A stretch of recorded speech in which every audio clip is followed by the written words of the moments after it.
Dios te bendiga, Dios te guarde. Una vez más está aquí tu amigo y hermano Eddie Pimentel de Jesús, con un estudio más de la palabra de Dios, y esta lleva como título La ley de Dios en el Nuevo Testamento. La ley de Dios en el Nuevo Testamento. Oremos. Amantísimo Padre que habitas entre seres santos, te damos la honra y la gloria por los siglos de los siglos. Al estudiar tu palabra imploramos tu Santo Espíritu, en el nombre de Jesús. Amén. Las revoluciones suelen producir cambios aún en las leyes fundamentales o constituciones de las naciones, y en su sistema de gobierno.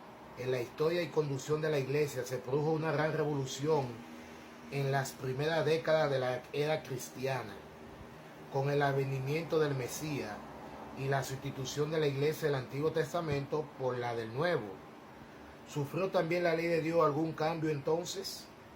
¿Cuál fue hacia ella la actitud de Cristo y cómo le afectó la fe cristiana? ¿Qué dijo Jesús en cuanto a su actitud hacia la ley? No penséis que he venido para abrogar la ley o los profetas. No he venido para abrogar, sino para cumplir. Mateo capítulo 5, versículo 17.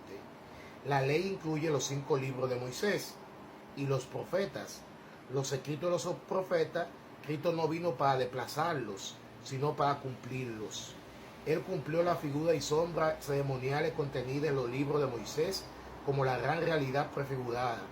Cristo obedeció a la perfección de la ley moral, la textura básica subyacente de todos los escritores de Moisés. Cumplió los profetas con su advenimiento como el Mesías, profeta, maestro y salvador predicho. ¿Qué enseñó el concerniente a la estabilidad de la ley? Porque de cierto os digo que hasta que pase el cielo y la tierra, ni una jota ni una tilde pasará de la ley, hasta que todo se haya cumplido. Versículo 18. Debe de entender que los 10 mandamientos son tan obligatorios para los cristianos como eran para los hijos de Israel.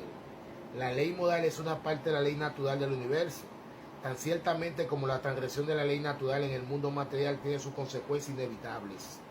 La transgresión de la ley moral tiene sus consecuencias inevitables en el mundo espiritual y en el mental. El Señor sabía esto, lo sabía mejor que ningún otro que haya vivido jamás. Por lo tanto, cimentó su evangelio sobre la sólida base de la ley moral, sabiendo que semejante fundamento nunca puede ser derribado. ¿Cómo pone de relieve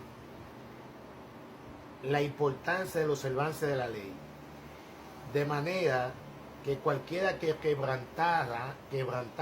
quebrante uno de estos mandamientos muy pequeños, así enseña a los hombres, muy pequeño será llamado en el reino de los cielos.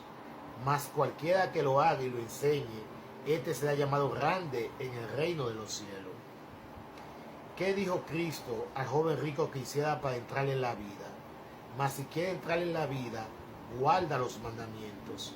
Mateo capítulo 19, versículo 17. Cuando se le preguntó cuál es el mandamiento, ¿qué dijo Jesús? Y Jesús le dijo: no matarás, no adulterarás, no hurtarás, no dirás falso testimonio, honra a tu padre y a tu madre, y amará a tu prójimo como a ti mismo. Versículos 18 y 19. Aunque no citó cada uno de los 10 mandamientos, Jesús citó suficiente para identificar la ley moral. El segundo mandamiento grande llamaba la atención al principio fundamental de la segunda tabla de la ley, el amor al prójimo como a uno mismo, que el joven rico no estaba guardando.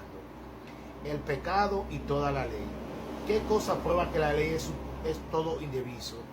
Porque cualquiera que guardase toda la ley, pero ofendiese en un punto, se hace culpable de todos. Porque el que dijo no cometas adulterio, también ha dicho no matarás. Ahora bien, si no comete adulterio, pero mata, ya te ha hecho transgresor de la ley. Así habla, así hace, como lo que haben de ser juzgados por la ley de la libertad.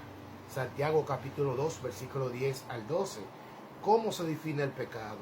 Todo aquel que comete pecado infringe también la ley, pues el pecado es infracción de la ley. Primera carta de Juan capítulo 3, versículo 4. ¿Se invalida la ley por la fe? Luego por la fe invalidamos la ley en ninguna manera, sino que confirmamos la ley. Romanos capítulo 3, versículo 31. ¿Cómo puede el hombre cumplir la ley? ¿Qué cosa es más importante que cualquier ceremonia eterna? La circuncisión nada es, y la circuncisión nada es, sino guardar los mandamientos de Dios.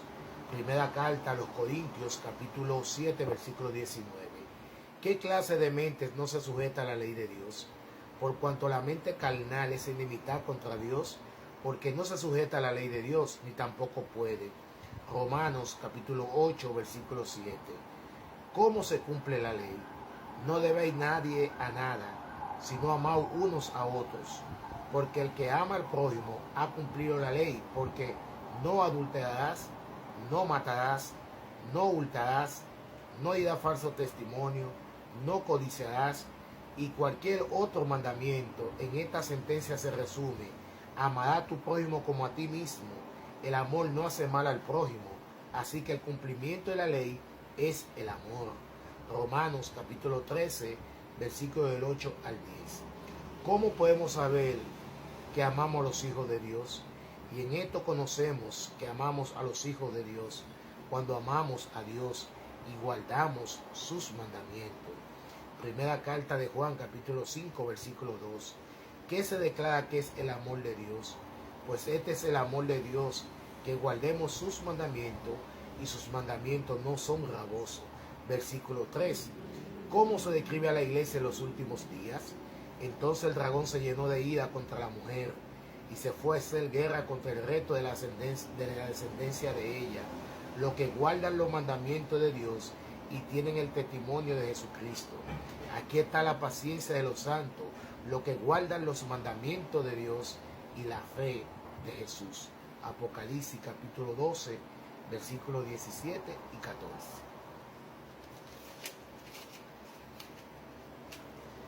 Entonces, la ley en el Nuevo Testamento hay que guardarla.